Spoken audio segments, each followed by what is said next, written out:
I think it started with learning that my own neighborhood in Providence, Rhode Island, was once a vibrant Chinatown. Being surprised in part because there is almost no sign of that today. I'm Jeffrey U. Warren. I'm the 2023 Innovator in Residence at the Library of Congress. I am virtually reconstructing erased communities of color based in archival research.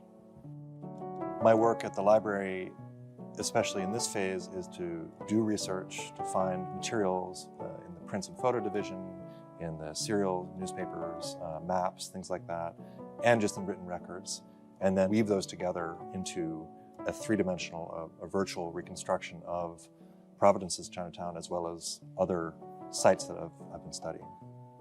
In the next phase of my work, I want to expand that to work in other places, work with people who have that kind of personal relationship to the place that they're interested in. It's not a unique thing in Providence that this happened. There have been Chinatowns and other communities of color that have been displaced, destroyed, and in many cases forgotten. People across the country also have personal relationships to those histories, might be interested in doing this kind of a virtual reconstruction. I've begun to build out a toolkit, a set of tutorials and guides, videos, showing the process. How did I go about this, and how does my research process work? How does my modeling or my three-dimensional reconstruction work? And how can other people do that on their own? Tutorials are broken down into a few phases. One of them is the research guide. In that, I talk about how to go through a catalog, how to search for things. The second one is the modeling guide. So that's actually constructing virtual buildings and scenes. In the atmosphere guide, I'm working with an artist named Alicia Renee Ball to create a feeling of a place. So through different colored lighting, atmospheric effects, fog, or snow piling up on a roof. The last guide is about sound, and in that guide I'm working with an artist named Ann Chen. She thinks about what things did sound like, what it might have sounded like, and composes soundscapes. I would hope that this kind of process and this approach to the work would allow us as Asian American researchers of these histories to find something that is comforting or that is healing by getting past that and trying to understand better what was going on in these communities, what are the stories, what are some of the truths that we can discover or we can uncover. It's not just about the history, it's about ourselves, our future, the communities we are building today.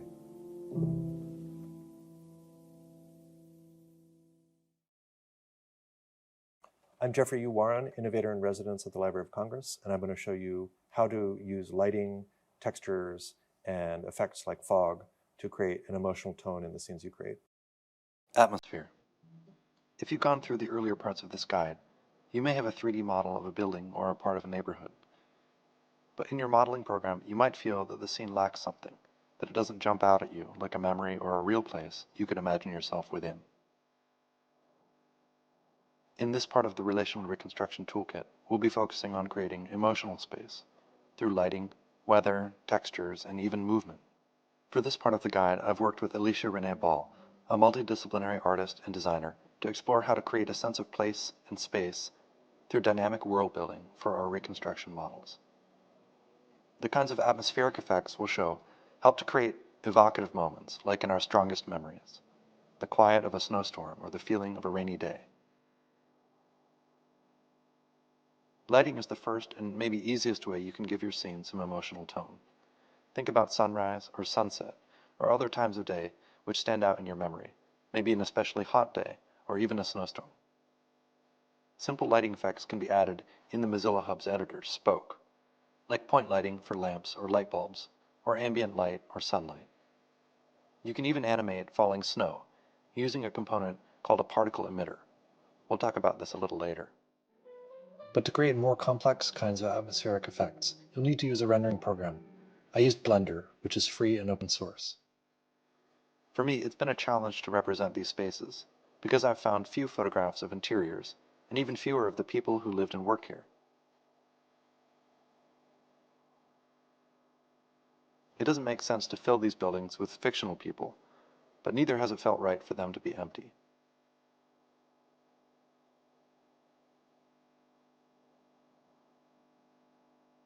One way I've sought to give a sense of people's presence has been to evoke a sense of warmth and comfort.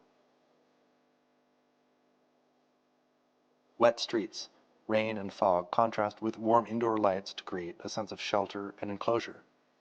And visitors have remarked that they felt physically warmer upon coming inside out of the virtual rain.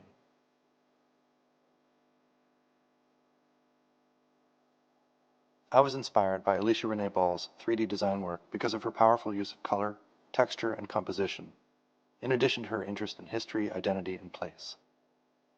Next, she'll show some of the ways she's incorporated more advanced atmospheric effects into a scene in Blender.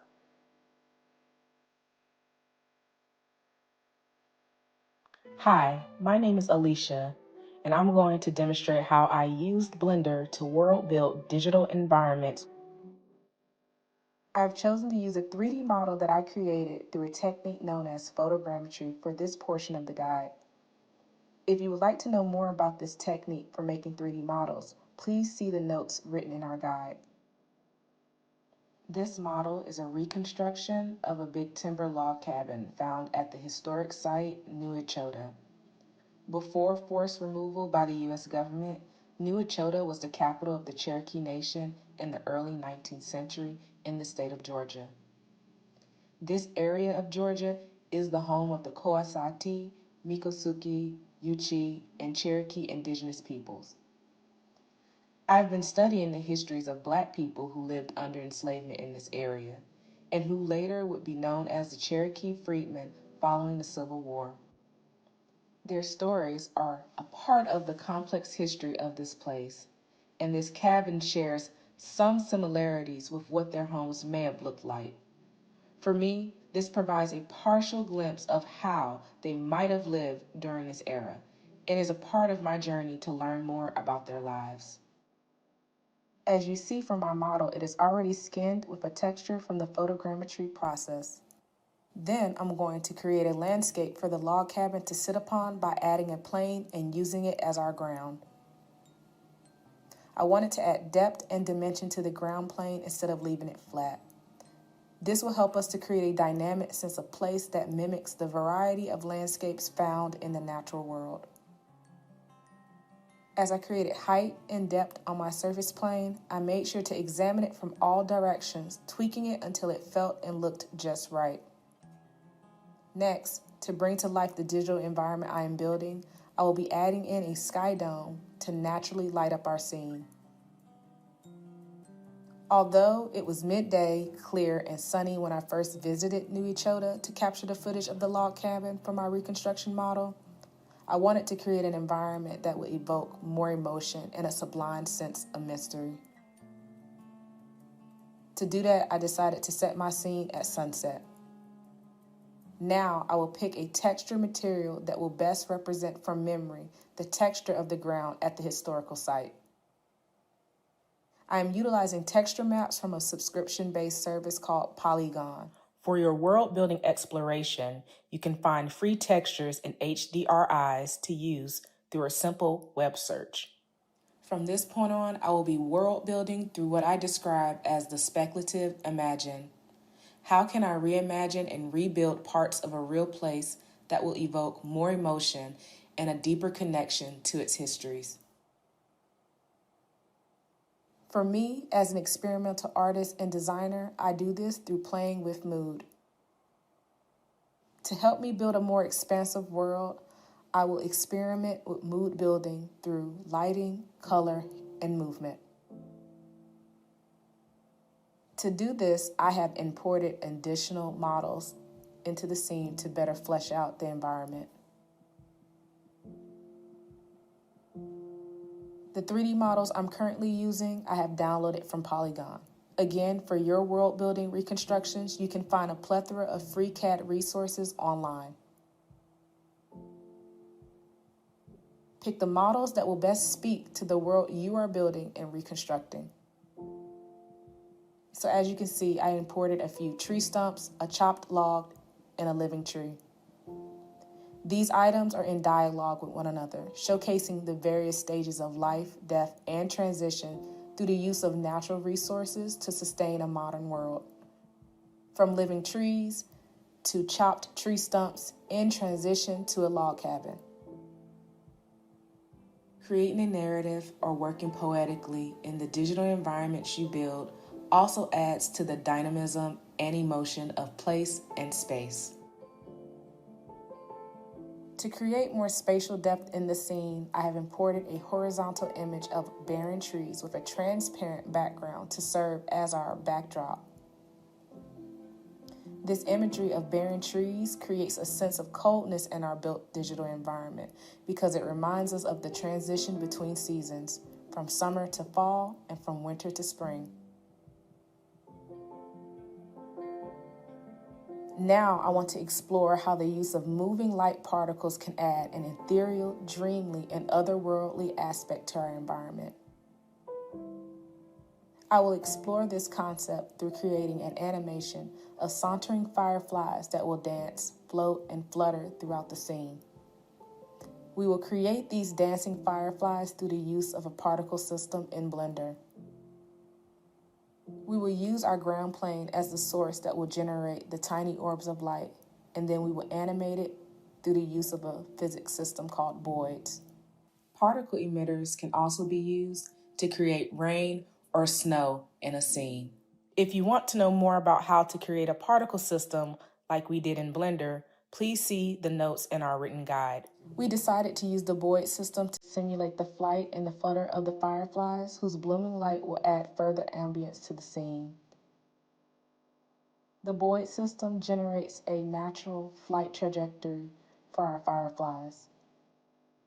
Finally, to turn up the drama, mood, and mystery in this scene, we will also explore importing atmospheric fog into our environment. Now, I will tweak the settings to increase the density, depth, visibility, and color of the fog to create varying moods for our speculative scene of New Echota.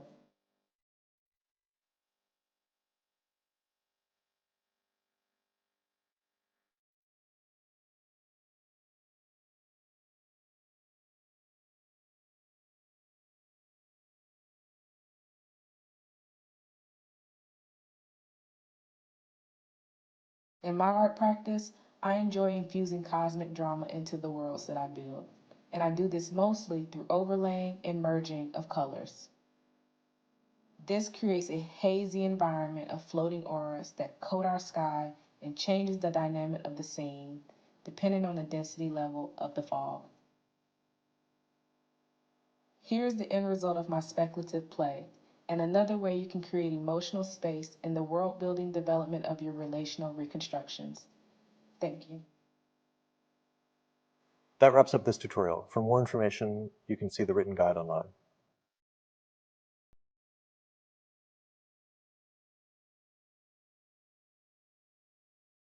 I'm Jeffrey Warren, 2023 Innovator in Residence at the Library of Congress, and I'm going to show a little bit about the process of modeling buildings from historical records.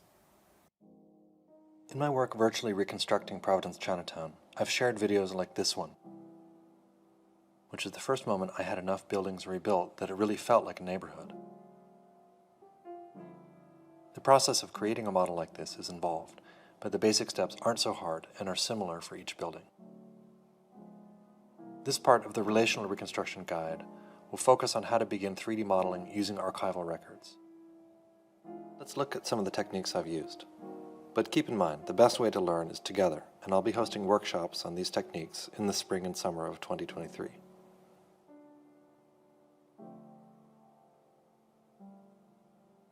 We'll cover tracing building footprints, creating surfaces from photos, and applying those to the model. Often, as shown in the research portion of the guide, I use maps to understand a space at a moment in time. If you have a map showing buildings you're interested in, and you have a pretty flat area like Providence's Chinatown, you can import the map into a 3D program to begin modeling on it. But first you'll need to get the scale right.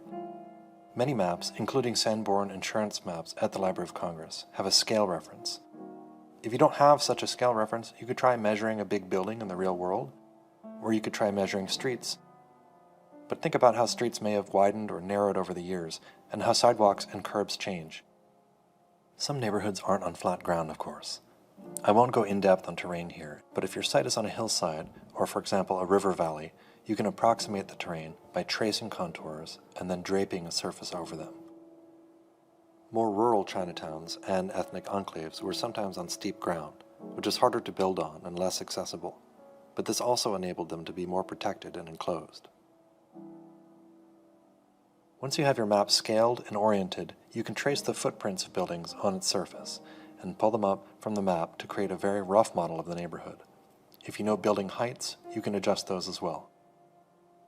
Repeat this for as many buildings as you can.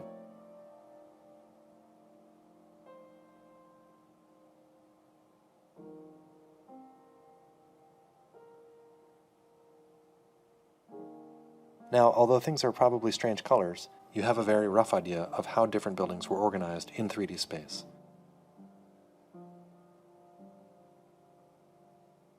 Now I'll show how we can take old photographs like these and map them onto the buildings we've made. I collected these over many months, but now I feel like I have enough to work on this building. For more on finding images, see the research portion of this guide. If you have a variety of photos of a building, many of them partial, it can help to diagram the building surfaces out.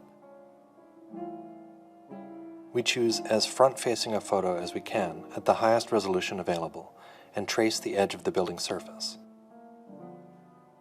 Now I'll use the Free Transform tool or the Perspective Distort tool to flatten the facade as if we were facing it straight on. You may need to combine multiple photos to get a complete facade. Sometimes, if a building has a lot of repeated elements, like windows, it can be worthwhile to use one high-resolution photo to stitch together a much higher-resolution image of the whole facade.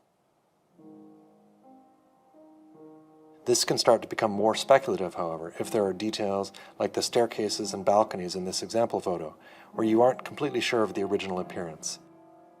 But it's helpful to keep careful note of what you're basing on a clear photograph versus what you're speculating about. Now, if you have forms ready to apply the facades to, you can do so. Did the building have a gabled roof? Did it have insets or overhangs or columns? At a certain point, you may want to look for free-to-use textures to supplement your model. These could be cropped from old photos from the period or taken from texture libraries with free-to-use images. Now you can repeat the last step with other facades if you have them. I did a lot of image stitching to get a clearer picture of the front of this building. But you don't have to do this. For other buildings, I intentionally left the newsprint texture to show where the image came from. This is a powerful step for me, where we start to get a feeling for the neighborhood through its textures and visual language. Sometimes we can see people walking down the street or paused on a sidewalk. It's at this point that I sometimes feel I'm crafting a space for someone, smoothing out the kinks in the sidewalks, leaving space for gardens or private nooks, sweeping and tidying up their space which has long sat gathering dust.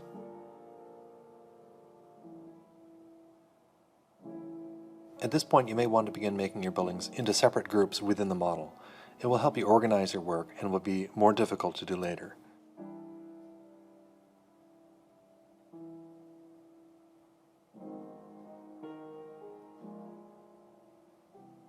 Flipping or mirroring a photo can help you complete an incomplete facade.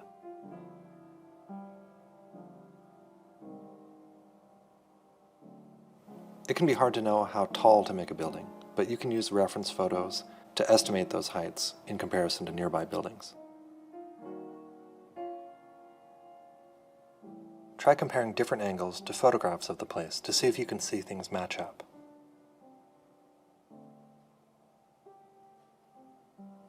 Once your buildings are in place, there are likely still a lot of surfaces in your model which remain bare, and it may help to add textures to things like yards, alleys, and sidewalks. You could also add vegetation or things like benches, streetlights, crates, or other things which help to flesh out the scene a bit. You don't need to model the whole city. Sometimes even a couple buildings can be enough to create a compelling feeling of a place. In a later section, I'll show how lighting and atmospheric effects, as well as materials and textures, can help to create emotional tone. It's worthwhile to try this even with a partial model to get a better feeling for the space, for example, at night. Above all, I've tried to focus on the feeling of a particular place or moment, rather than trying to create a complete or highly detailed model. Where might residents of this place have sat and watched people walk by, taken a nap, or sat back and daydreamed? That wraps up this tutorial. For more information, you can see the written guide online.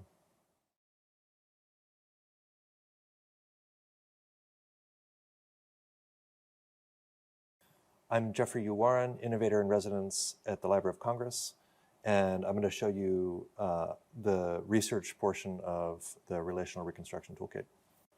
So in this portion of the guide, I walk through the process of finding images, but also interpreting them and trying to piece together what each one shows and how they relate to each other. Part 1, Research.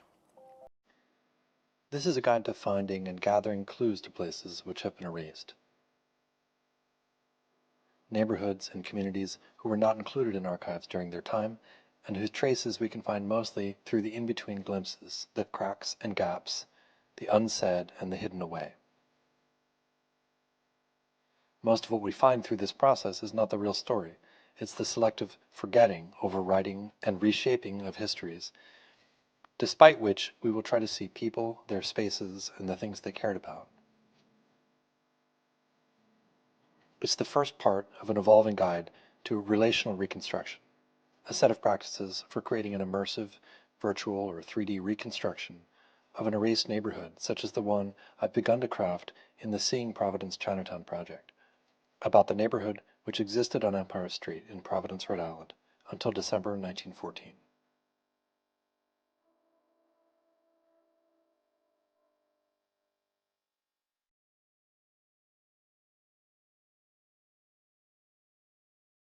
This project and the relational reconstruction methodology I envision is focused on memory, remembrance, and personal relationships to histories.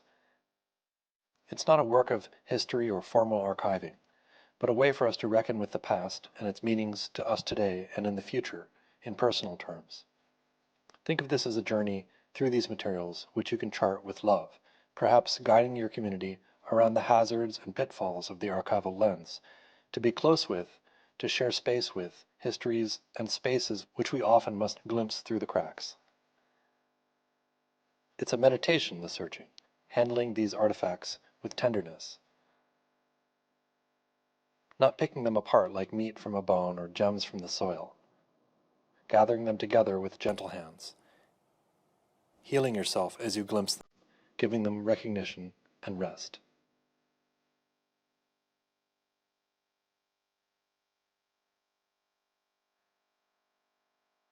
A note of caution. To those beginning to look through these histories, please take care of yourself. In this work, you'll come across material which will be painful to read, including violence, but also the diminution of violence, even from present-day historians and archivists. There will be people who don't understand this pain or how they can add to it. Take breaks and deep breaths. Listen to something calming. The kind of justice we seek in relational reconstruction is through remembrance and connection. It may be someone else's important work to hold themselves accountable for these acts. It may even be yours on another occasion. But our goal here and now is to see beyond those painful parts, to try to connect with people's lives, people who might be your ancestors or who walked a path your ancestors would later.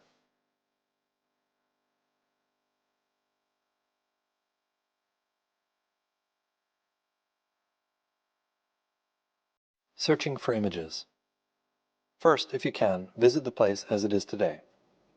It might be a virtual visit, or maybe a visit through scenes in a movie set in the place. For some places, I visited using Google Street View. Online image search. Searching for Providence Chinatown won't bring up many photos of what the neighborhood used to look like. Some show the area after Chinatown was destroyed. Many of the glimpses we can find of the neighborhood are incidental, in the background of photographs of other things. Looking in the background is how I would describe my approach for many of the images I was able to find of Providence's Chinatown. See how in this image, the same building to the left side, which on careful inspection has an awning labeled Oriental Restaurant, appears again in a second image from the Rhode Island State Archives, again in the background of a photograph of Central Baptist Church, with ladders leaning against it. I used Google and DuckDuckGo to image search by keyword, and these search terms can work for online archives as well. You can begin to develop a list of search terms to work from. Mine included some of the following. The last few are of small streets and alleys that no longer exist. These search terms can also work in the Library of Congress's various search systems, such as the Prints and Photos Division Search. You may have to skim through hundreds of photos. Sanborn maps were created by the Sanborn Insurance Company every few years for most cities since the late 1800s. These can provide detailed context for photographs and other records, as well as addresses, details on entryways, and even staircases or roofing. I use the website cinematreasures.org, which includes a detailed user-contributed history of stage theaters, from construction dates to name changes to photographs, and even dating images based on the posters of shows currently playing. I looked at the Photos and Comments tabs of a page to see user contributions. So many pictures I found had no people in them, and those that did were often hard to place. Some were posed portraits or had blurry backgrounds. As you sift through these photos, keep in mind our goal, to try to understand the neighborhood as it would have wanted to be remembered, not as a museum artifact or a long-ago fable. I asked myself, what would people here have wanted for me as an Asian American living in 2023? Regular events and celebrations nearby can be useful search terms. Examples that helped in Providence, Chinatown include Chinese New Year, while in Deadwood, South Dakota, Chinese Americans participated in town parades and competitions like the Hub and Hub race on July 4th, 1888, and are featured in several photographs of the event.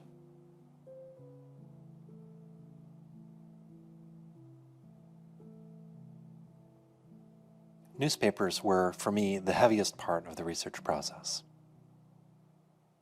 Due to the constant use of racist language, the casual lack of respect or care for Asian Americans, and the accounts of police harassment, violence, and erasure which pervades coverage.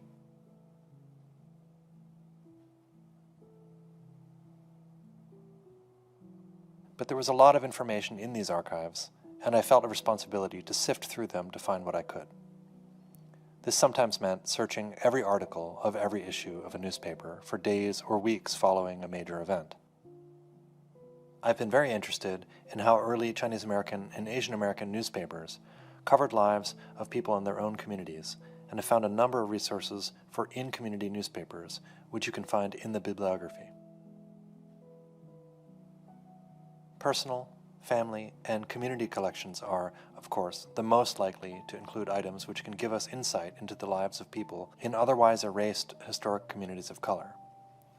But they often exist as the result of careful private stewardship for generations. And families whose histories have been systematically excluded and erased from official white institutions' collections, or whose histories have been represented in racist ways, may be very cautious about how their stories and collections are shared and to whom. Tracking images. In researching Providence's Chinatown, I found that I quickly collected dozens and eventually hundreds of photos, as well as web pages and archives I needed to follow up on. Tracking where each one came from, which I wanted to return to for a more detailed look, quickly became a challenge. This is a spreadsheet I used to organize my record keeping. You don't have to use my system, but I'll share how it works and why. First, it's a working document, not a formal bibliography.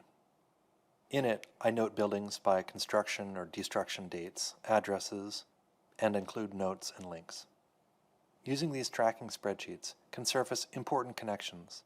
Using names from newspaper articles, court records, and other sources, I've been able to reconstruct a rough directory of who lived or worked at each address in Providence's Chinatown. But be aware, these records are incredibly fragmentary and partial, and relying primarily on these kinds of accounts, with their racist views and understandings, risks giving those perspectives too much control over the way we understand these histories, especially when they are our own. Saidiya Hartman has written about the limits of the archive as a resource for knowledge of the lives of enslaved people during the transatlantic slave trade, and the possibilities of what she terms critical fabulation in overcoming these limits.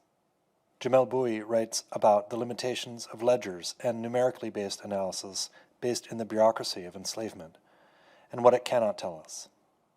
Find more information and links in the Inspirations page of the written guide. Mapping photos.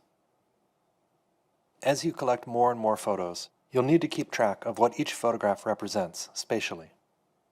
Placing them onto a map can be a powerful means of organizing what you know and don't know. Can you locate the buildings in a photo on the map? I copy-pasted or dragged images into a Google presentation like this. As you find more images, you can start to see which buildings you haven't been able to see in a photograph, and how good a photo source you have for each building. Over time, this map will grow as you gain a richer understanding of the way these images fit together to give you a sense of the neighborhood. That wraps up this tutorial. For more information, you can see the written guide online.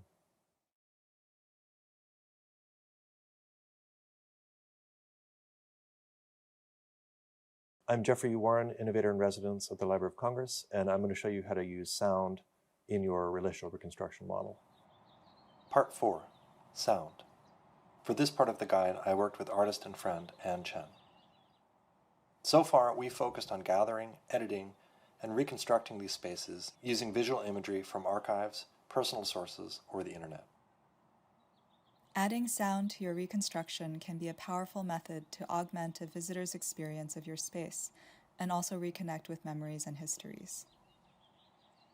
At a basic level, the ambient sounds of a neighborhood help to create a sense of being there, from the noise of traffic, to the blowing of the wind, to the sounds of people talking, doing things, and spending time together. Searching for high-quality sound recordings from our past can often be more difficult than searching for historic images or films. Introducing sounds into your environment and composing a soundscape can be challenging when so little material exists. A solution we've come up with is to take a speculative approach to sound design.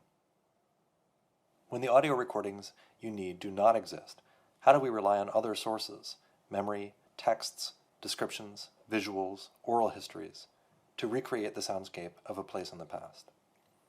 In this section, we will introduce some exercises, suggestions, and tips on how to listen, record, and stitch together sounds to add to your environment. If sounds from the neighborhood or place you are creating are not easily accessible or available, we can start with other historical sources and ephemera. For this example, we will use a photograph from the Library of Congress of a fish market in San Francisco's Chinatown. Take a few minutes to study this photograph. Write down every detail you can see in the image. Try to be as descriptive as possible. What are they doing? What are they wearing? Now try to imagine the types of sounds that are associated with these details.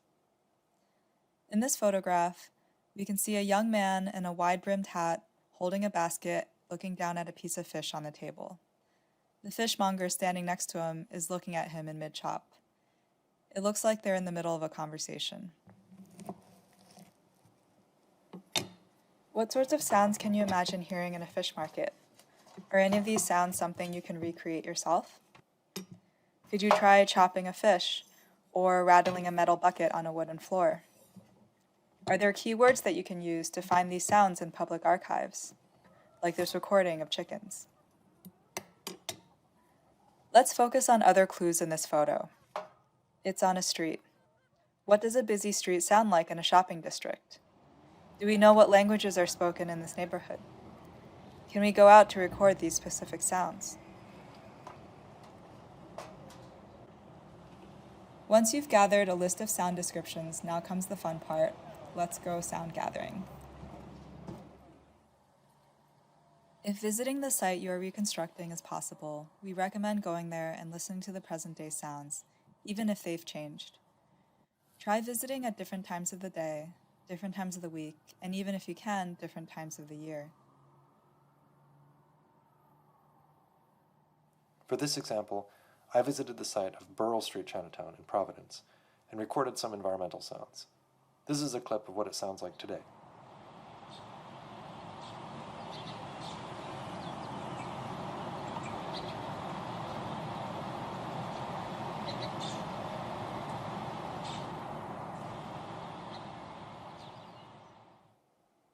So Jeff, how was it for you visiting the site as it is today?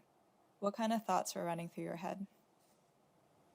I think one thing I noticed because I live in the neighborhood is the constant hum. I guess it must come from all the different heaters and air conditioners and things. And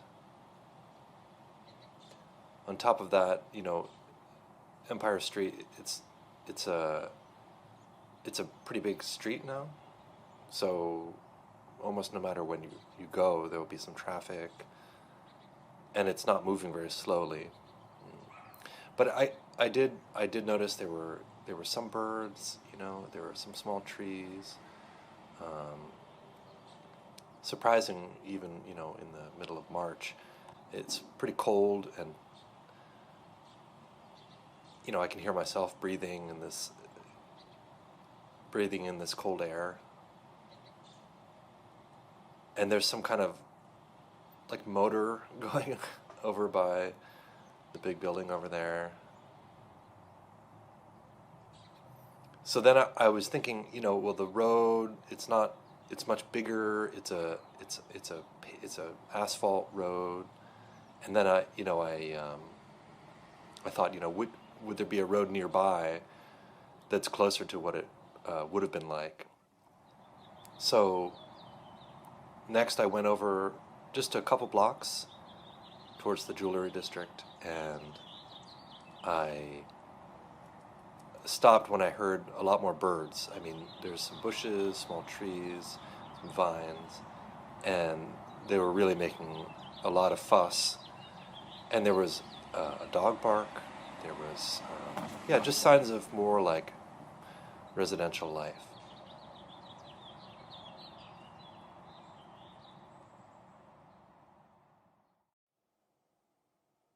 From this kind of deep, careful listening, both at the site as it is today and through close attention to images from the period we're interested in, we can collect a range of different sounds which, together, can create an immersive soundscape for our reconstructed space.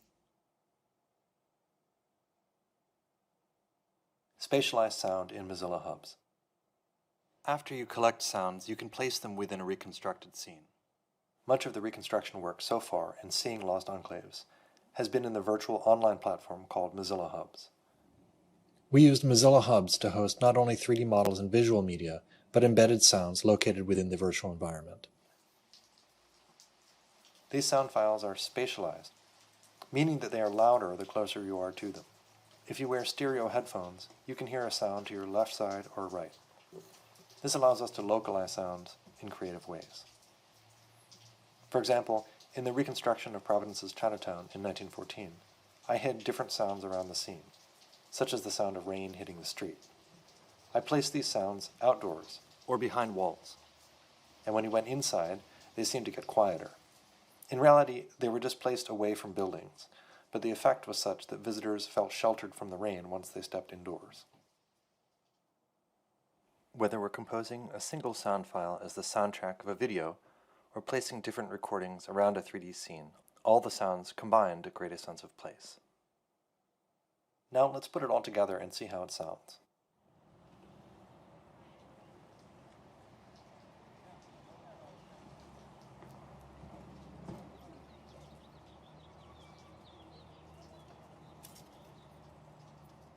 That wraps up this tutorial. For more information, you can see the written guide online.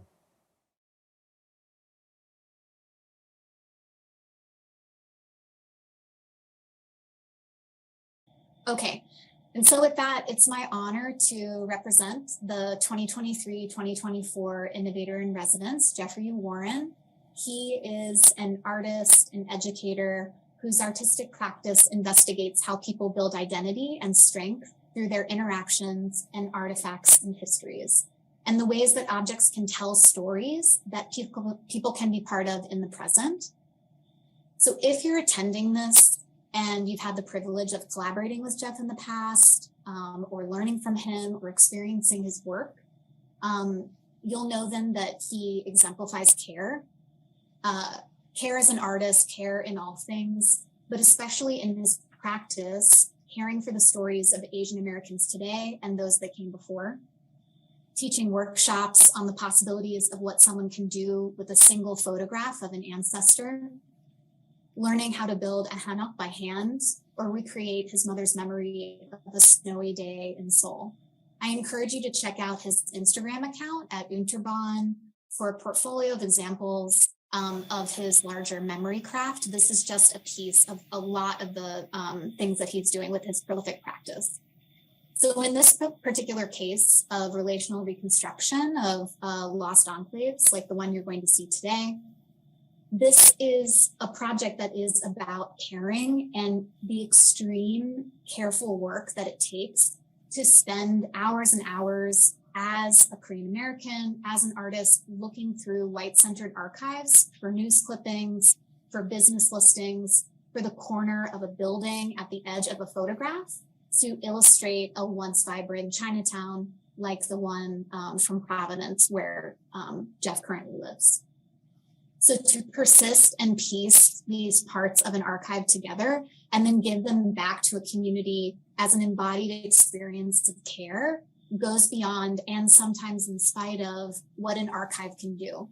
So we're honored to support artists like Jeffrey in this work to reimagine how the library can connect to all Americans, and so honored that you guys could be with us here to experience his work. So now it's a pleasure to hand it over to Innovator in Residence, Jeffrey Warren. Thank you so much, Jamie.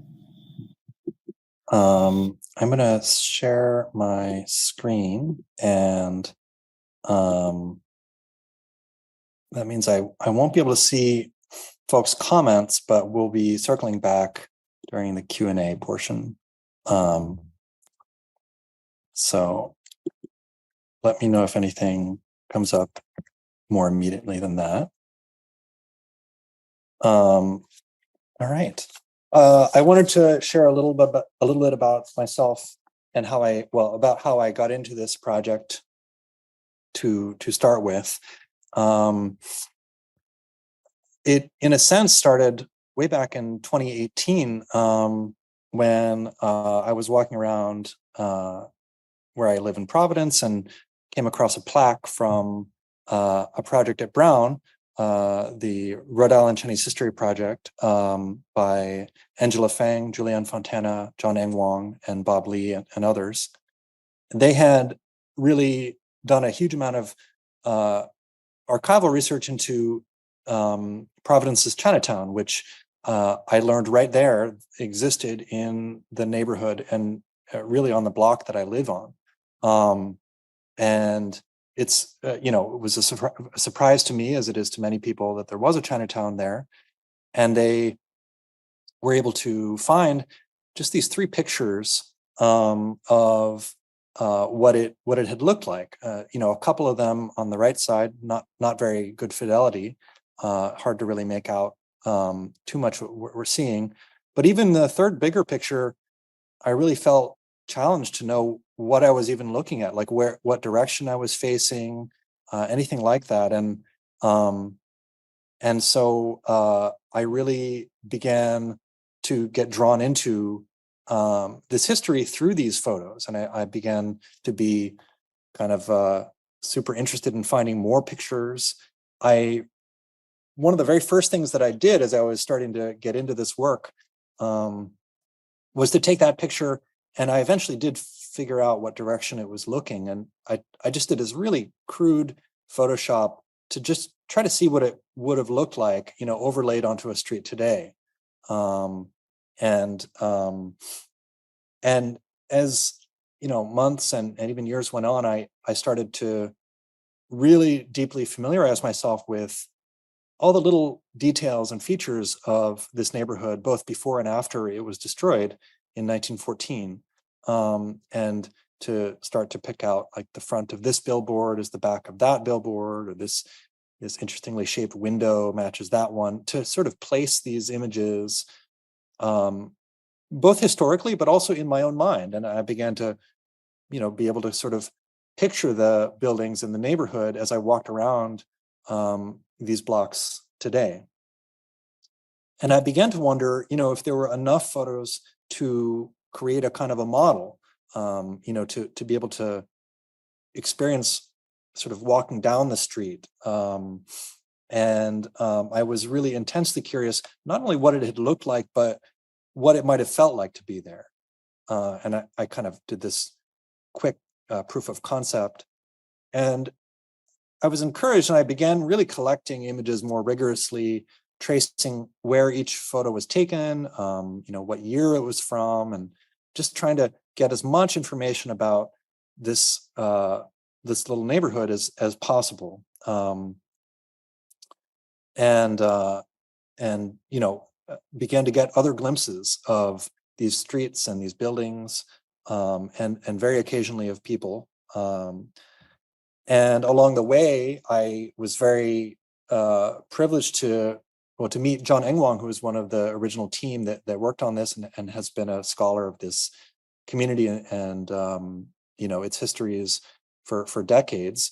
And we share a love of going into archives and finding things and learning more of these histories. And also Irene Luke Hope on the right, who is the archivist of Beneficent Church, and who has herself done a huge amount of work in preserving community history through old records in this area as a descendant of Providence's Chinese American community and of Chinatown. So it's been a really powerful journey, and I began, really finding a lot of photos, including some from the Providence Journal and other newspapers, and approaching what I felt like was a relatively complete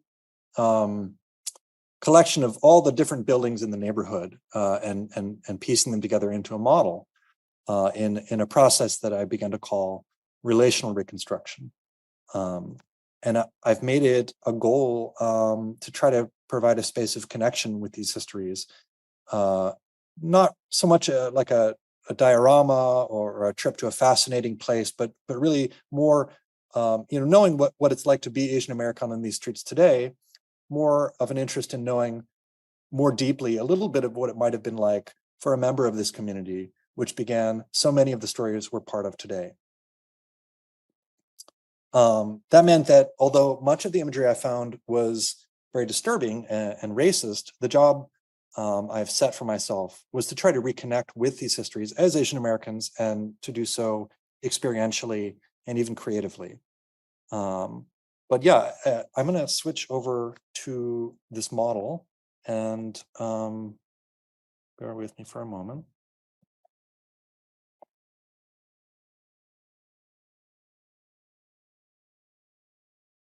Make sure the sound is on.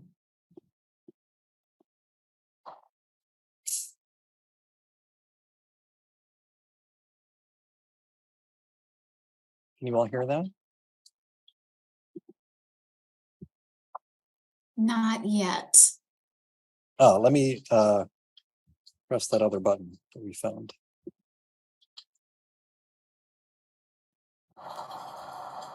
How's that? Yes. Great. Okay. Glad we found that button. Okay. Welcome. We're going to be visiting a moment in the history of Providence from between 1904 to 1914, when this part of Providence was an enclave and to some degree a safe space for the earliest Asian American community in Rhode Island, Providence's second Chinatown. In this video, we'll be visiting this space virtually through this reconstruction of the neighborhood, which I've crafted. And I'll be addressing primarily Asian American visitors in my narration because we are the primary audience for this work. The challenge in reconnecting to this place is partly in how we each relate to this community. Of course, we want to avoid a sense of tourism, of exoticism, and we also know that these histories have many layered meanings to all Asian Americans and Asian diaspora who live in the area today. And those meetings aren't all focused on the displacement and discrimination that occurred. As Asian Americans, we have as much or more to learn from the warmer moments. In this visit, remember that connection or reconnection doesn't always happen through words or images. I'll be sharing about the history we know, but try to make some time for your other senses as well and for your imagination. The doors we find in our own memories and family histories are more powerful than those we find in the archives. Mozilla Hubs is a multi-person environment, and that's the environment that I've built this model in.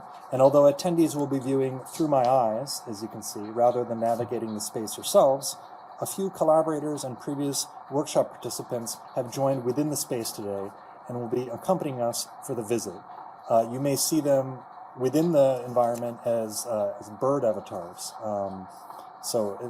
That's what you'll see, or that's what's going on if you see birds in the space. Thanks to Jasmine, John, and Aiden for joining us in this way. Let me see, I actually don't see them around right now, but I think they'll be with us. Okay, so first, I'd like to ask you to take a deep breath and to listen to the sounds of the street.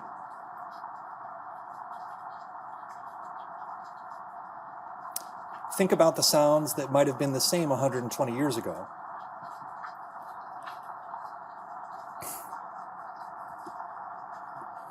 Let's travel back to 1914. You're near the site of Providence's Empire Street Chinatown, walking up Westminster Street towards the edge of downtown. It's raining gently and the streets are empty. Ahead is the intersection with Empire Street, across from the familiar entrance to the Empire Theater.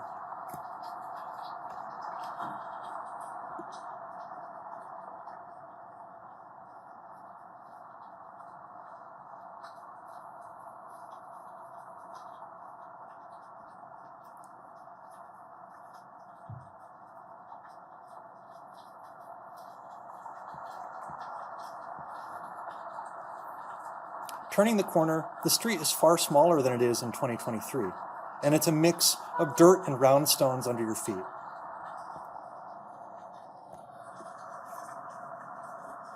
The curb is taller, the sidewalks narrower than Providence today. You glance over your shoulder, but it seems like you're alone as you look ahead and see the Onlyong Merchants Association building ahead in the gloom. You exhale.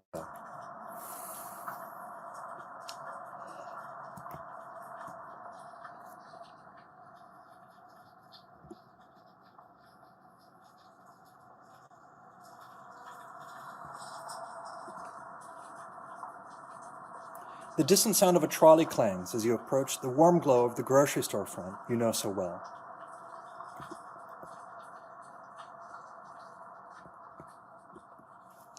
You think of the owner, Mr. Kwong, who you can picture looking up to smile at you as you enter, a bell jingling as the door swings open. Mr. Tao has brought in freshly grown radishes from his farm just outside of town, much better than the bedraggled ones that come in from Boston.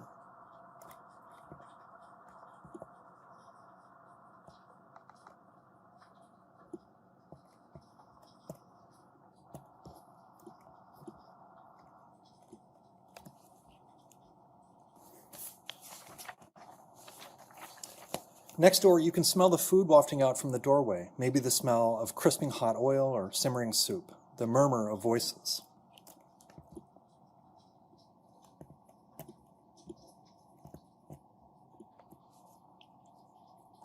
Around back, the narrow alley opens onto the kitchen, but you don't go in because you've already eaten and you know they won't let you go without a hot bowl of, what is it? You picture the dish in your mind, its aromas bringing you back to a childhood memory.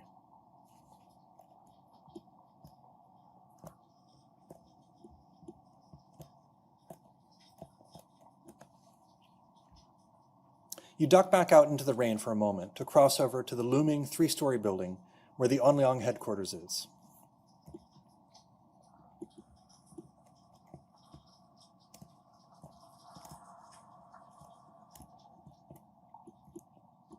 You pass through a shop crowded with shelves of homewares and dry goods.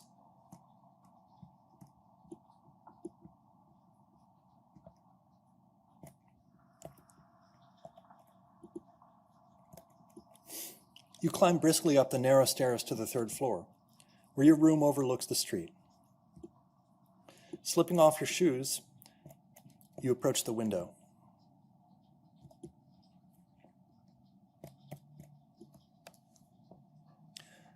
You can hear a neighbor plucking a string instrument, and down on the street below, you see a cat jump gingerly down from the wall next to the pharmacy, picking its way between puddles. You close your curtain and get ready for bed.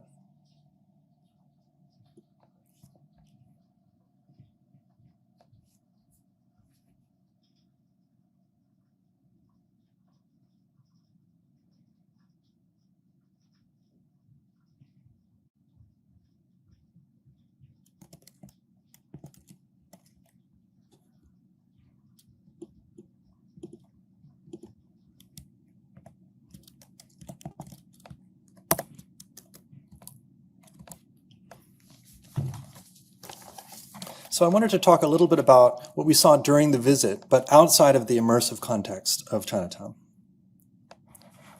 For starters, the Empire Theater, which you see here, was in the model. It's the street. It's what Empire Street was named for, and it was torn down the same year, 1914, as Chinatown. This is a view of the street today from where the entrance to the Empire Theater would have been. And folks who know Providence might recognize the Providence Public Library in the distance, as well as where AS220 Community Art Space is about halfway down the block.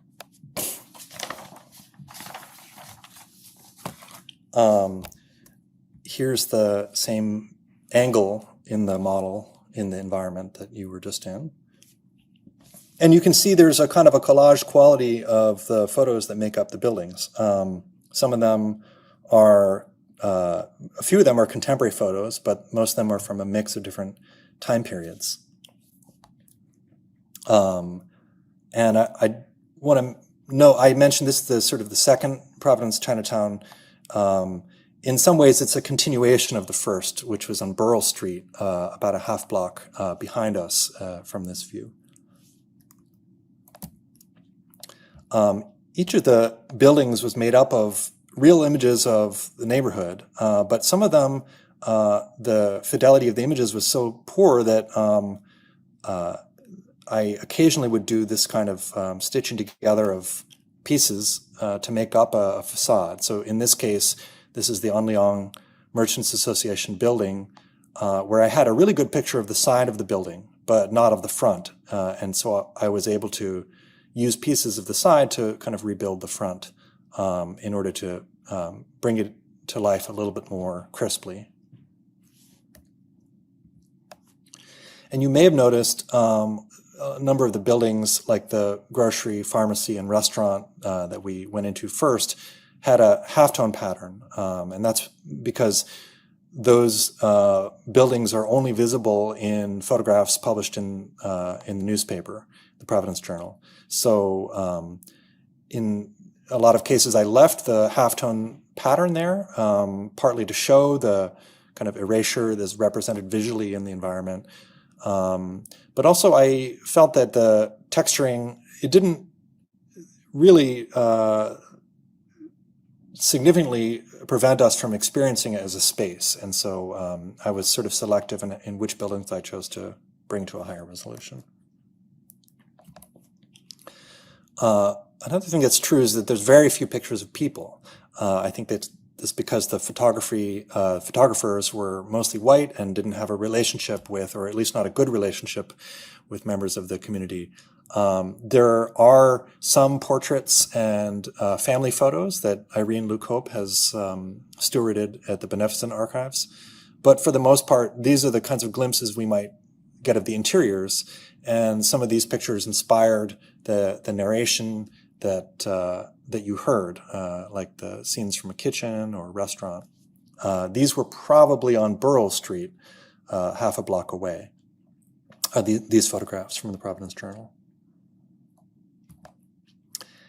And one thing that I noticed a lot was not only do we have very few interior photos, but it's very rare to see a view of the neighborhood from the inside of a building. And I think that gets at that bias in the archival, views, the sort of photographer's gaze, the white gaze of the documentation we have. And by making a model of this kind, we are able to kind of try to reverse that and to get these very special views looking out from a bedroom window or an office window onto the street, which is something I really appreciate about this process. I also wanted to mention a few ongoing collaborations that have been part of this work, one with Dree Chu Tattersfield, who I've been working on a model of the Portland Chinese vegetable gardens. And Dree and I also did this collaboration very recently to produce a paper zine of the neighborhood where we also tried to represent that same view out a window. And we try to draw the reader in interactively into the scene. And it's hard to represent this in photos here, but we'll be announcing this zine pretty shortly. And it has really a full paper model of the neighborhood that you can really kind of get into and experience in a way more tactily and more narratively. So yeah, look out for that on my Instagram, hopefully in the next week. I also really have used creative means to get into the stories and to provide kind of an alternative to just a historic or archival view. And I draw the neighborhood a lot, and I try to understand it through drawing. And I also have a kind of a long-term goal of writing a picture book about the neighborhood and really centering more narrative approaches to happenings in the neighborhood. I've storyboarded out parts of this. So someday, hopefully.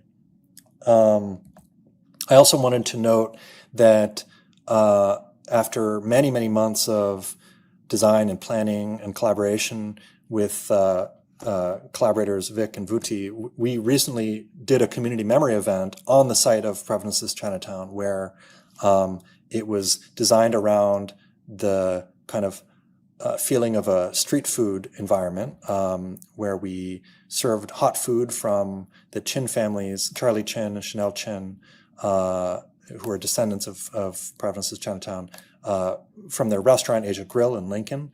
And we had people join us and experience not only kind of seeing archival photos and doing activities in relation to them, but also we created a VR experience. And rather than using VR headsets as they are, we crafted a set of masks. Here you can see there's an ox, a dragon, and a tiger mask, within which are VR cardboard headsets. So these participants are immersed in a scene from the Burl Street Chinatown, and we incorporated audio, oral history, and narration as well on site. And that was really special. I wanted to also mention that I have already been hosting a lot of workshops to invite people, especially Asian American folks, to participate and to try their own relational reconstructions based in either archival photographs of folks or ways of connecting with your ancestry or family photographs. And this is an example of one that I made using a photo of a child during the Korean War reading some comic books on a fence. And this is one of the earliest ones I made. And you can see how it's a much more collaged, rougher process, but the idea is to sort of extend the textures out of the original image to make a kind of an environment that I can immerse myself within, to sort of feel that I'm there with this kid. And that kind of practice is something I'll be hosting a lot more workshops on. I've been calling it ancestral memory enclaves, and it's sort of the very first step in a deeper relational reconstruction methodology or process. And these workshops will make up part of the toolkit, which we're announcing today. And there will be a link that you can learn more about this. And there are some online guides and videos and documentation to invite, members of the public to do relational reconstruction. And that's it for my comments. I did want to quickly thank the Rhode Island Chinese History Project that I mentioned in the very first slide.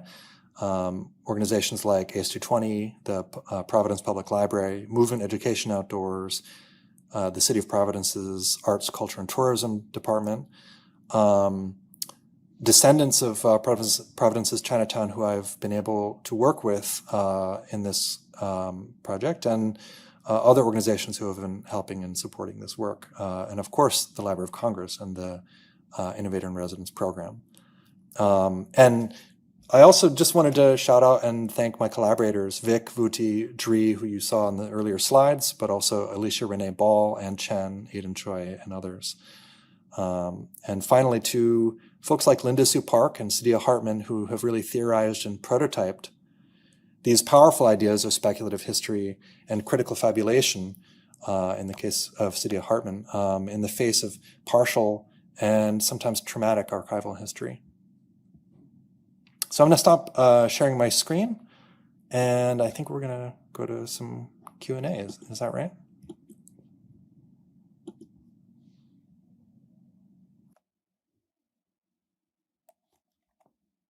Yes, that's right. We've had a couple so far. Oh, I think I have an echo. Thanks.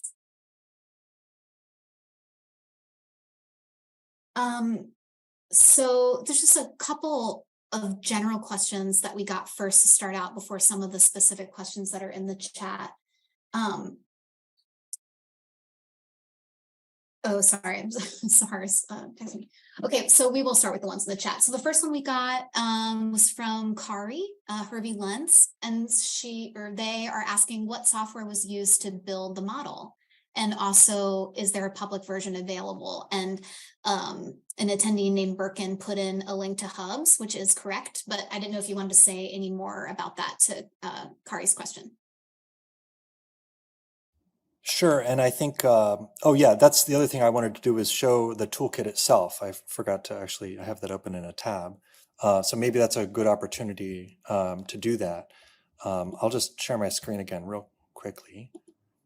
Yeah, so the toolkit, which I mentioned, this is the sort of front page. It has an introductory video, and it really goes very in-depth on, I won't say too in-depth, but it goes very into a lot of detail about the process. Not only modeling, but also the research process, the sound, and in some cases I collaborated with other artists to produce some of these. So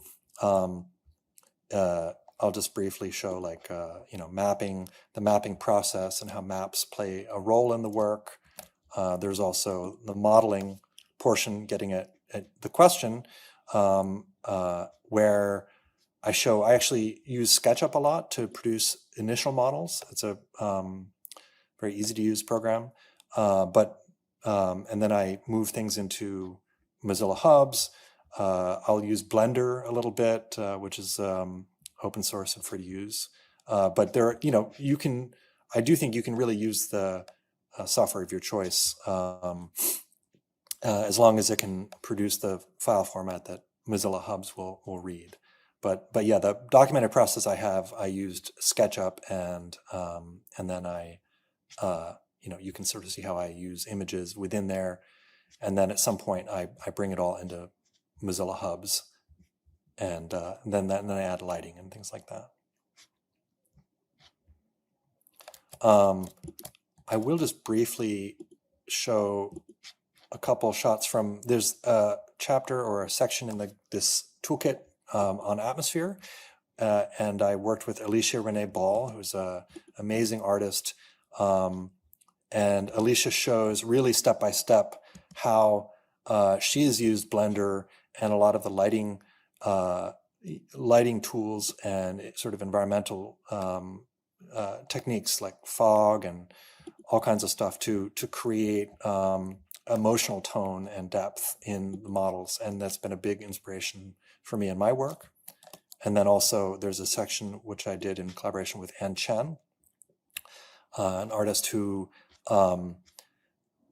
works a lot in historical soundscapes and crafting of historical soundscapes. So that steps goes step by step through not only the process of kind of a deep listening in photos, but also kind of reconstructing the sounds that might have been in those photos, and then also embedding those images, or sorry, those sounds within Mozilla hubs to create the kind of spatialized sound that you heard during our visit.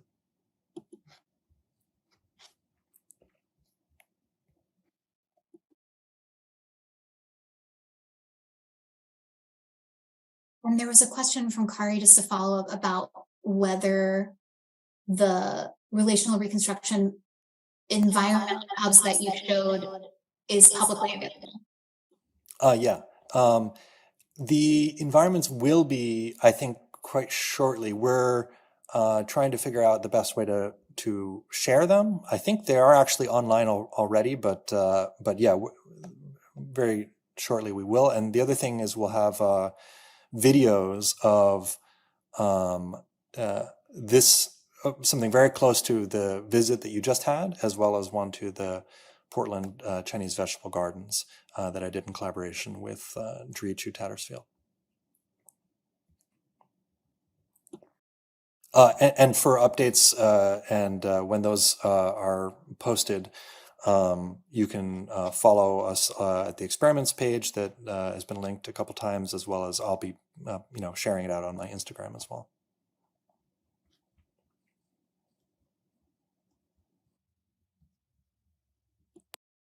So there's some questions in the chat and some questions in Q&A. We're going to jump over to Q&A for a bit. So first one is from an anonymous participant. How did you make decisions about interior spaces, such as floor plan, and whether or not to furnish them? Thank you. Yeah, you may have noticed that a lot of the interiors in the model are relatively empty. And I've taken different approaches to this over time. I think the first thing that I thought about was, because there are so few pictures of interiors, the interiors would be much more speculative than the exteriors. The exteriors, I think, are relatively true in size and texture and things to how they were. And so I have been more careful about the interiors. I also felt that apart from just the furnishings, it was challenging to think of a respectful way to represent people without actual photos of the people who would have been in there. I mean, the few photos we have are mostly either kind of a bit out of context, like they're grainy, like the newspaper ones, or they're seated portraits, and so that would be a little tough to kind of weave into an interior scene that would feel kind of normal and not posed.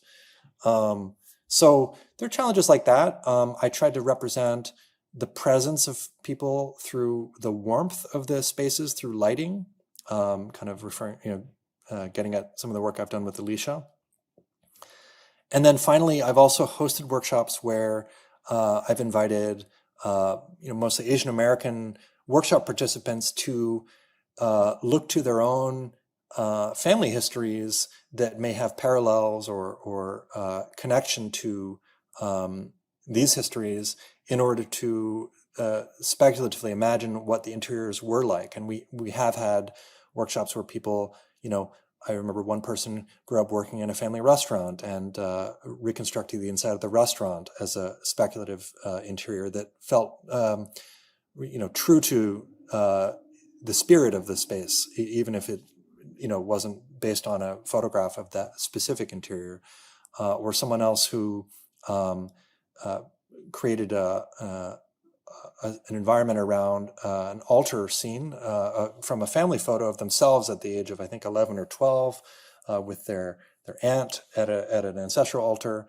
And then it turns out there's actually a photograph of an altar from Providence's Chinatown in an old newspaper, one of the very few photos we have of an interior. And it was really interesting to see the reconstructed memory enclave from the workshop alongside this historic photo of an altar, and see the commonalities. So yeah, I've been taking different approaches to it, but I think that's another thing that I hope to go more deeply into in the coming year. Jamie, would you like me to just scroll down the comments and pick one out, or yeah, I'm also If happy you want follow. to, Sahar and I were just talking and saying maybe we should go through the Q&As first. I think that might be easier because we've selected those, and then we can move to the chat.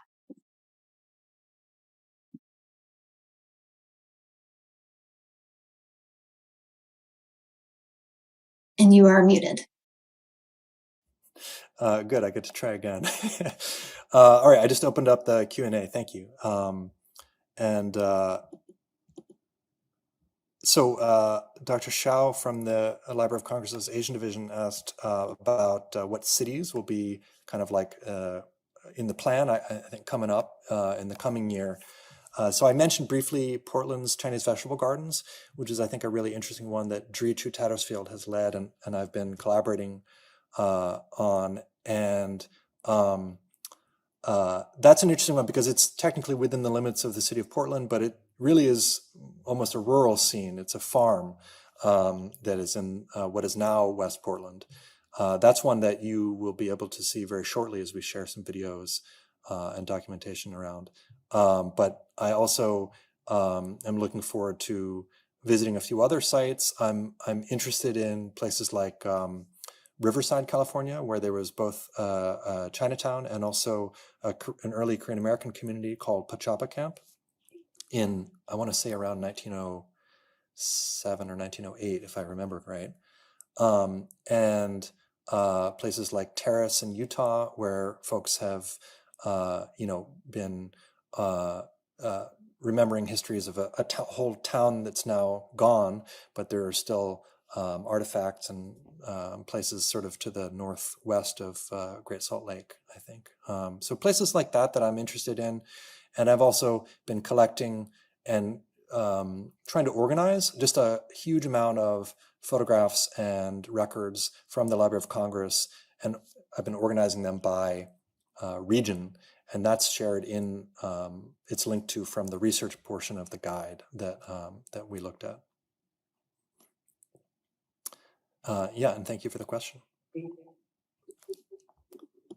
I see another person asked about the politics from that time period and whether World War I was, the politics, sort of the current, I guess, the current events may have overshadowed the destruction of Providence Chinatown, or and asking about if people were compensated or hurt during the process. It's an interesting question. I have often seen headlines about World War I alongside headlines about Chinatown in the Providence Journal. And so, one thing was newspapers were like really big back then. I mean, physically large. The broadsheet size or whatever, I don't know my newspaper sizes, but it had like 8 columns. So I guess there was just room for a lot of news. I mean, it was really, so I don't feel necessarily that it was because of World War II, but I think that the coverage that existed in the Providence Journal and other local papers was very tilted. It was biased, and it was often racist in the way that it covered happenings in the neighborhood. It described Chinatown very often as a criminal place or a place that needed to be, needed law enforcement or something like that. So that made it, I think, very challenging to get a real sense of what the community was like and not be influenced by those views. As to whether people were compensated or hurt, I want to say almost certainly not compensated. I've never heard any record of it. There was newspaper coverage of landowners in that area being compensated, but since Chinese Americans were on the whole not landowners, and I think I've never heard of folks owning land in Empire Street, Chinatown, and in fact, during some periods, it may have been prohibited on the basis of race. Yeah, I don't think there was any compensation. As to whether people were hurt, I know that the community was able to kind of reconstitute in a new space about a mile away, west over what is now the highway, although it didn't exist at that time, and continued there for some decades. I don't know that many of the individual stories of how people made that transition, but I can't imagine it was easy. And I hope that kind of addresses the next question about erasure and what happened to the community after 1914. There are quite a number of people who remember what people will call the Summer Street or Werner's Lane Chinatown, which is what I mentioned, where the community moved across. I will say that also there was on Empire Street a Black American community that was also displaced at the same time. And in the new building where folks from Empire Street Chinatown moved to, that had previously been a Black community, and they were displaced in a kind of a chain reaction. So there was a lot of people displaced at this time, and I think there were all kinds of harms related to that. So yeah, a lot of this stuff I've learned from John Engwang, from Irene Luke Hope, who has herself childhood memories of seeing the Summer Street Chinatown, and other descendants in the area. And I think that's the main way that we learn about, today we can learn about that time period. But most of the memories that people have date back to around the 50s, not all the way into the teens, of course. That's all the questions I see highlighted. I can switch over into the comments. I see Holly has a question. Did you find a lot of information and photos on food or restaurant related items? From my experience, Asian American culture is centered around culinary identities. I think that's totally true. It's nice, there are menus in the Rhode Island State Archives, so you can see some of the things that are served there. One contrast I think is kind of interesting is I recently was at both Asia Grill and at Chen's up in Woonsocket, which is a historic, both of them are historic Chinese American restaurants. Chen's dating back, into the 40s or earlier. I think even earlier. I don't have my Chen's history quite right, but interestingly, both menus have, I think it's called like an American food section. I think Asia Grill has only one item on that in that section.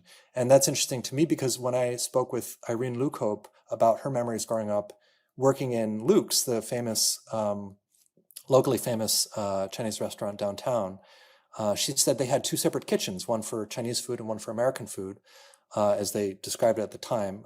American Chinese food, and kind of meant that they would have, two different cuisines.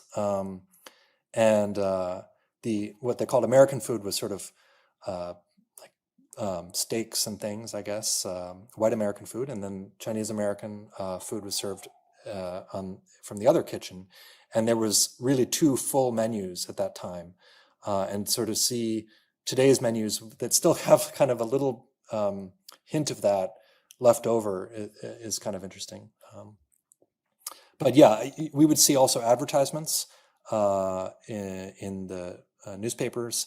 And I know Erin Castillo, another person who's been really researching early Chinese American history and food history in particular, has found a lot of ads. And Erin found one ad that informed the narrative you heard today, which is that on Empire Street was a restaurant called Yick's in, I think it was earlier on, like I want to say 1905 or maybe even earlier, at that address where I mentioned in the narration hearing sort of cooking sounds and things. And that's what inspired that part of it. Thank you for the question. I'm going to pass this to Jeff because one of these got skipped. Someone put in, can you talk about the erasure? So what happened to this community after 1914 and how did you come across it?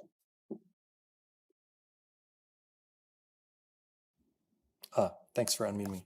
I see. I think I actually tried to address that in talking about the Werner Street Chinatown, which is where folks moved to after Empire Street Chinatown was torn down. So, and I mean, I could speak a little more on how I learned about it. It's documented to some degree in the Providence Journal. I learned a lot from John Engwang, who has studied the histories of Providence's Chinatowns for a long time. and just in terms of, what I was mentioning about descendants with memories of the Summer Street Chinatown or Werner's Lane Chinatown, that's where I've learned the most about what that Chinatown was like, although a little bit further forward in the 50s.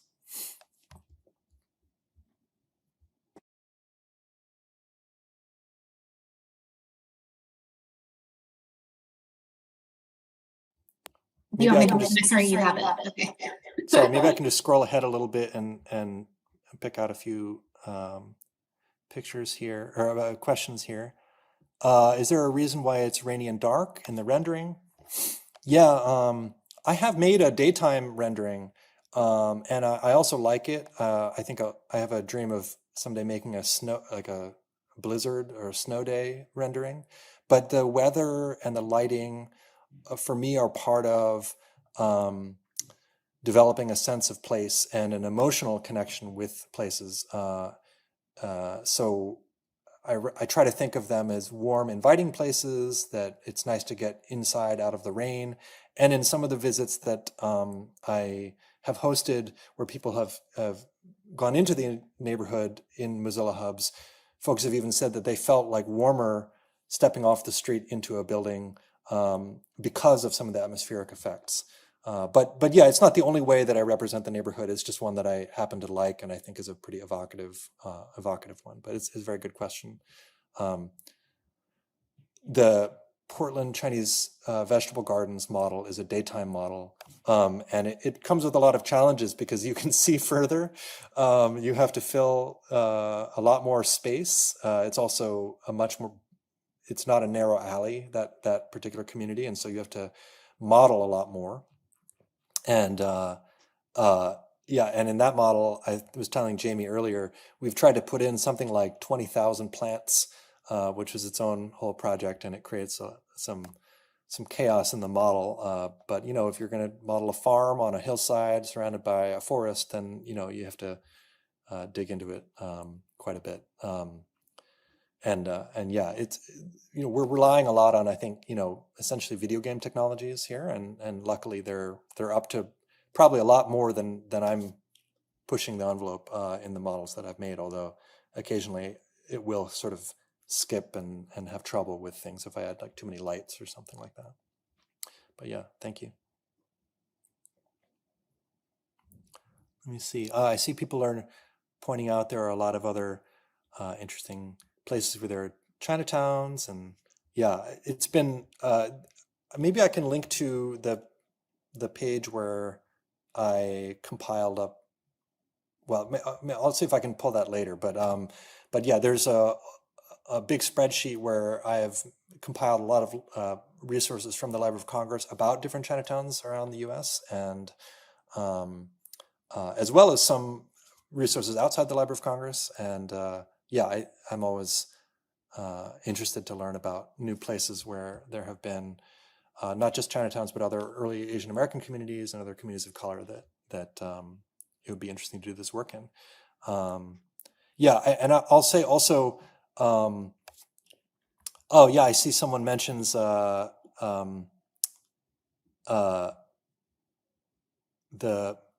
Marie Rose Wong book on Portland's Chinatown, which is a big source for Dree and my work there. I would say, yeah, one thing that's an important part of my process is if I'm working in a new place, I'm really seeking to develop a partnership with people who either live there today or who have a personal connection to that place. So sometimes, perhaps a descendant of a community that's no longer there, or someone who, like in the case of Dree True Tattersfield, Dree went to, I think, high school in Portland and Dree's high school was on the site of the Portland Chinese Vegetable Gardens. So that was a big surprise to Dree and was one of the inspirations for choosing that site. So yeah, if there are folks who have that kind of relationship personally to a space, please do reach out, and I'd love to figure out ways to collaborate or to support a project to do reconstruction there. I'm going to switch back to Q&A because I see There's a few more in there. Oh, great. Question from Dai Gao. Thank you. And how do I see this work influencing current placekeeping and placemaking efforts in living Chinatowns? That's such a great question. Thank you. Well, first, I mean, not just in living Chinatowns, but like in Providence, we have so many communities which are experiencing displacement today that are, communities of color. And so I see what we learn about Providence's Chinatown and the sort of environment and circumstances historically, socially, culturally, and politically around that as very much about today's displacements. And so, I hope that by doing this work and engaging in it, we learn about the ways we want to be in the present. But yeah, I have a lot of admiration for a lot of the hard work that goes on in present day Chinatowns as well to continue and preserve them. And I'll mention inspirations I've had. Wing on Woe Project has done incredible work in preserving oral histories and working with elders and engaging in creative practices. Many others as well. I think there's a project Siagi in the Bay Area that's doing work with Korean American elders and stories. So there's just so many projects which I've been very inspired by in my work, and I aspire to collaborate with in the future, I hope. Because I think that, that's why this has to be a creative a project that is not just historical, but is also creative, because these have to be living histories and we have to be engaging them in ways that aren't just writing everything down sort of in a sense before it's gone, but we have to be making new meanings from them and deciding how we want to live in the future based on what we can learn from these histories. And I see Mia Cariello, I hope I didn't mispronounce that. What, if any, hiccups or bumps did you encounter while trying to craft the project's script, particularly using or being inspired by Hartman's critical fabulation? Yeah, it's a very good question.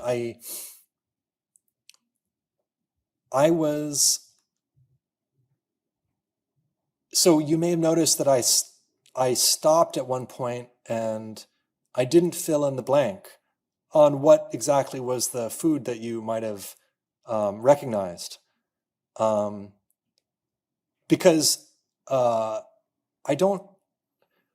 it's actually less that it is true that I don't know that all of us could call to mind the smells of a particular dish, especially from that era's, American Chinese foods, or what we may not know what was served in a restaurant that catered primarily to residents of Chinatown, as opposed to ones where we have English language menus in, say, the Rhode Island Historical Society. But the other part of that is that I really want not just to speculate, but to invite visitors, and especially Asian American visitors, to participate in that speculation and in that critical fabulation. So that was a challenge, in part because I think inspired by collaborating with Drew Tattersfield, I've been incorporating more narrative, more kind of interactivity into the work, but pushing it beyond just, what do you hear, what do you see,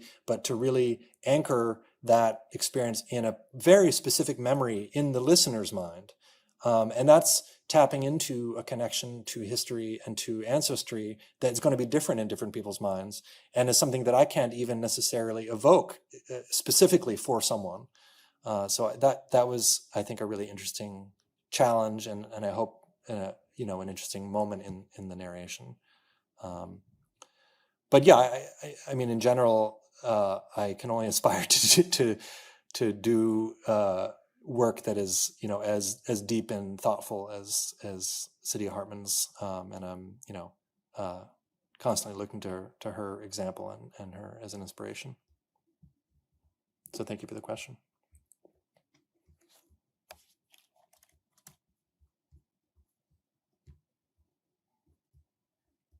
Were there other questions that, Jamie, you wanted to highlight, or Sahar? Oh, one more in There's, the Q&A. yeah, there's one more in the Q&A. Oh, sorry. I keep And there was one in the chat as well. Great.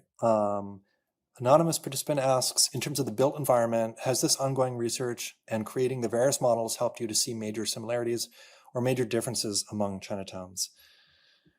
Yeah, one thing is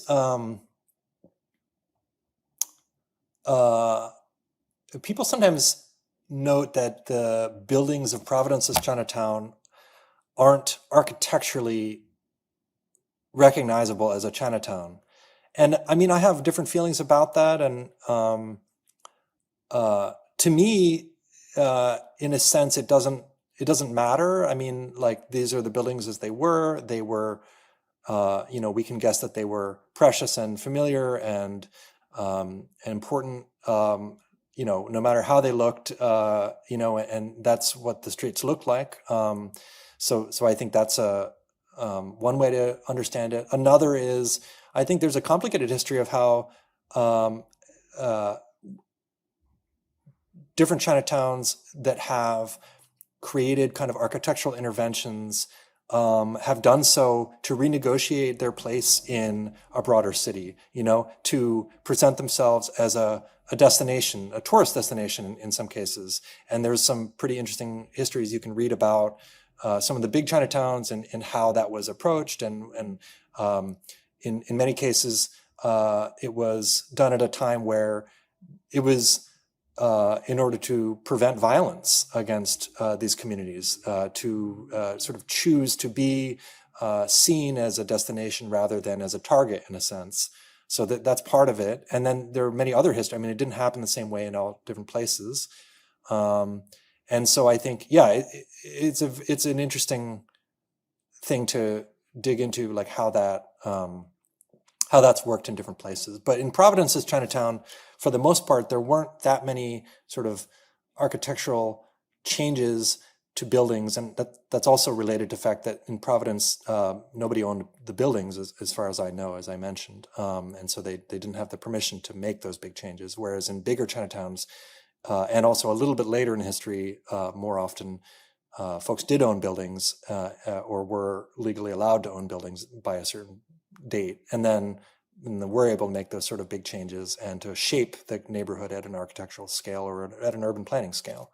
And some of the biggest, most famous Chinatowns, I think there's a good section on it in the book On Gold Mountain by Lisa C. For LA's Chinatown, where there were big urban planning projects that were organized by the communities in Chinatowns to sort of reshape the community for different reasons.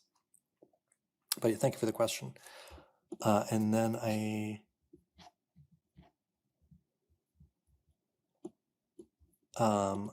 see. Thank you, Sahar, for bumping one up. Can you say a little bit more about the maps that you used and how you related photographs and maps? I showed a couple glimpses of this. I use a kind of, you may have seen it like in K-dramas or something, or just like thrillers where there's like just a big map with a lot of pictures pinned onto it and strings. So I have done that in real life, but mostly I'm doing that within Google Presentations or some online software where I import a map, and I'll use most often a Sanborn insurance map, which the Library of Congress has a very comprehensive collection of. Those show each building's outline and things like the steps or sometimes materials they were made of, or roofing. And then I'll overlay all the images I have in thumbnails, and then I'll try to figure out, I'll draw a line to where I think the photo was taken or what it represents. So that's sort of my process. And then at some point when I begin modeling, I'll actually literally trace the outline of the footprint of the building, and I'll kind of extrude it up and use that as the basis for the model. And you can see that in animated GIFs and in video in the modeling portion of the guide. Thank you. I see Julie Chen has asked, as someone who is originally from New York City, I'd love to find out where if where I live now once had a Chinatown that no longer exists, Rochester, New York, for example, how would you recommend that I start? It's a interesting and tough question. I think when I started in Providence, I had that website, Rhode Island ChineseHistory.com, RIChineseHistory.com, to start with. But then I just started web searching, Providence, Chinatown. Today, a lot of pictures that you'll find are actually pictures that I've made or I've found on my websites. But at the time, you would find a few from, news articles or blogs where people had done prior research and surfaced some of these pictures. But I think pretty quickly, in a lot of places, you'll hit a dead end or you won't find much. I had a similar question. I grew up, or when I was a kid, I spent a lot of time. I grew up for several years in New Haven, Connecticut, and I've wondered. I still to this day don't know. Was there a Chinatown in New Haven? And going on, Google or DuckDuckGo image search hasn't brought any images up that seem to answer that question. So I think my next step in that case, if I wanted to dig deeper, would be to go to some local libraries and archives and begin to look at material that hasn't been digitized, or perhaps that is not showing up in a general web image search, but maybe you can search just the digital. You can search for images within a specific library or archives website. You can also search the Library of Congress. So I think those are a bunch of places you can start. And there is more on that process in the research portion of the guide that we've linked to. Thank you. Yeah, you really have to get creative and look at a lot of sources. So I think but it's a very good question. And if you're interested, I'm also happy to connect with you to I don't know if that's Julie Chen that I know. Maybe that's a different Julie Chen, but in either case, I'd be happy to connect with you and try to take those first few steps. Yeah. Oh, hey, Julie.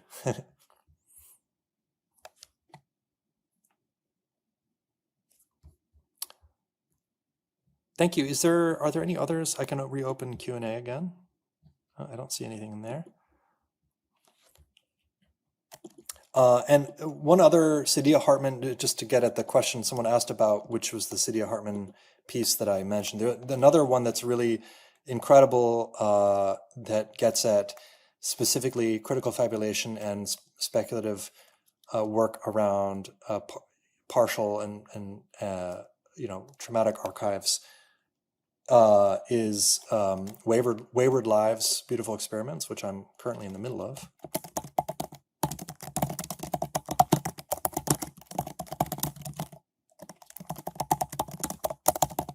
Sorry, just typing that in there.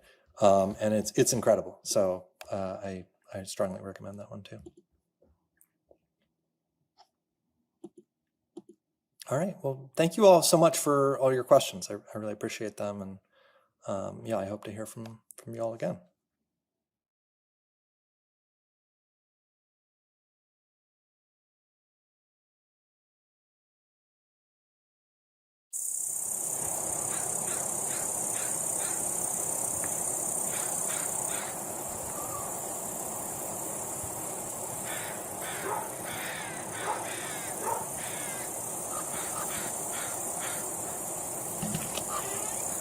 Truckee, California, Chinatown, circa 1870.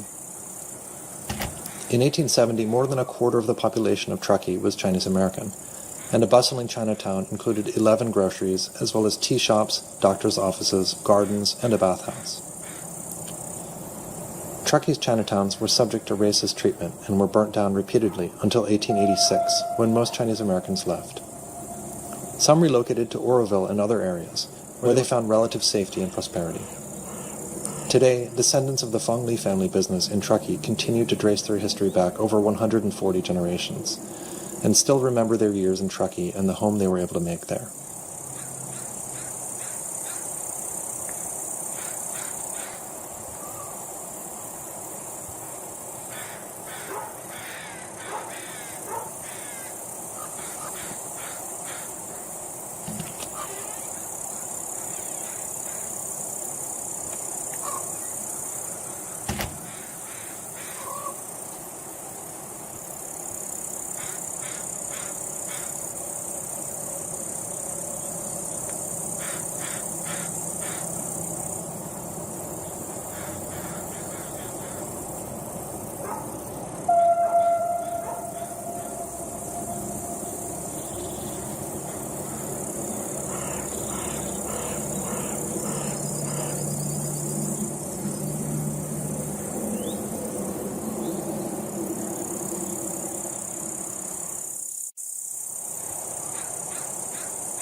Riverside, California, Pachapa Camp, circa 1912. In 1908, Pachapa Camp was established in Riverside, California during the beginning of the occupation of Korea by the Empire of Japan, and played a role in independence organizing by early Korean Americans. Families built a small community and earned money by picking citrus. Photos of residents include children playing baseball on track, riding bicycles, learning trumpet, and playing among the chrysanthemums the community grew.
Hanford, California, China Alley, circa 1892. The Taoist temple is still stewarded by descendants of the neighborhood called China Alley in Hanford, California. As artist Evelyn Yin writes, the town of Hanford was formed in 1877 when the Southern Pacific Railroad extended into California's San Joaquin Valley. Many Chinese laborers came to work on the tracks and later stayed for farming. They were mostly from Samyup, the three former counties of Lam Hoi, Puen Yu, and Shunduck in Canton, now known as Guangdong Province. China Alley prospered to include restaurants, homes, boarding houses, general merchandise stores, herb shops, gambling establishments, a Chinese school, and a temple. Over 100 years later, the brick buildings remain largely intact and unaltered.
Providence, Rhode Island, Empire Street, Chinatown, 1910.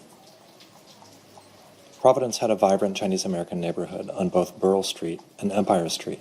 between 1880 and 1914, but successive displacements pushed the community out of downtown by 1914. Some in the community were escaping racist violence across the West Coast, including Tao Fu, who moved from Portland and grew heritage vegetables on a plot outside of town. The community included musicians, chefs, pharmacists, and members of a local church choir. Tucked into small private alleys were a tea shop, several groceries, and a restaurant called Yick's.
Portland, Oregon, Chinese Vegetable Gardens, circa 1901. On the west side of Portland, at the present site of the Multnomah Athletic Club and Lincoln High School, a small farming village sat along the banks of the Tanner Creek from the 1870s through the early 1900s.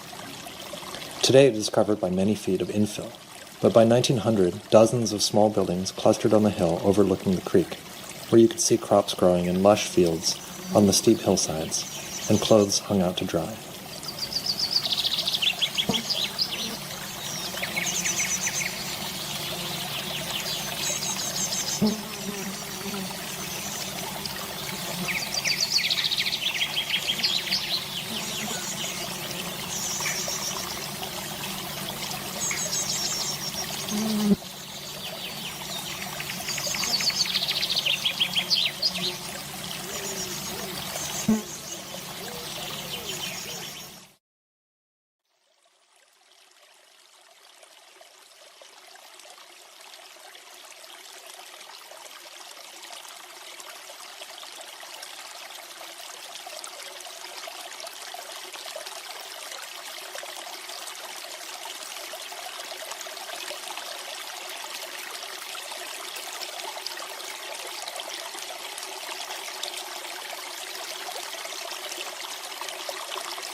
Mm-hmm.